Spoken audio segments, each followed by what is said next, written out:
سلامونه دوستانو، الماني په پښتو ژبه جلدي سره په خیر راغلی. نن ورځ به تاسو د الماني ژبې حساب له صفر څخه تر سلو په پښتو ژبه در وښایم په ډیره ساده او اسانه لاره چې حتی کولی شئ تر زرو او یا هم له زرو څخه زیات په خپله ولولئ. نو زه شروع کوو. څالن خپله اعدادو ته وایي او که چیرې موږ یو مفرد وایو یو عدد وایو څال وایو. نو راځو شروع کوو د صفر څخه.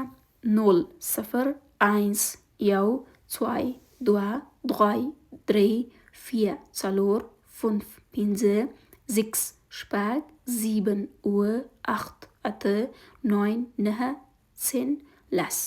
او په لسو پسې وروسته 11 یوولس 12 دولس 13 دیارلس 14 څوارلس 15 پنځلس 16 شپاړس 17 اوولس 18 اتلس 19 نولس او شلو ته 20.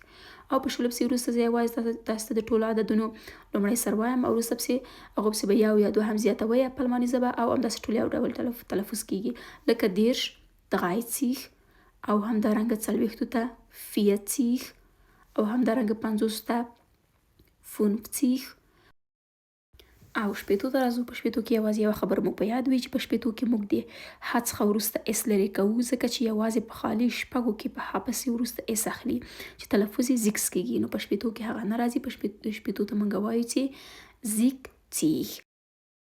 او همدارنګه په اویاوو کې هم همداسې یوه خبره ده چې ان ورڅخه لرې کوو، یوازې زیب تلفظ کوو، یعنی زیبنتیغ نه وایو، زیبتیغ وایو. او همدارنګه اتیاوو ته اختتیغ وایو. او په دې پسې وروسته 90 دي چې 90 ته موږ 90 وایو، که چیرې موږ بیا یو 90 وایو 91 وایو.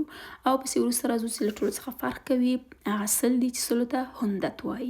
په 100 پسې وروسته کوم عددونه چې راځي، مثلا 200 300 400 500 600 د ټولو ته موږ 200 وایو، 300 مثلا 400 800 او هم دې ډول باندې تر زرو پورې. او همدارنګه زرو ته موږ په دوه ډوله ویلی سو، یو ویلی سو چې 1000 زر او بیا هم ویلی سو 1000 او په همدې ډول باندې مخکې ځو 2000 3000.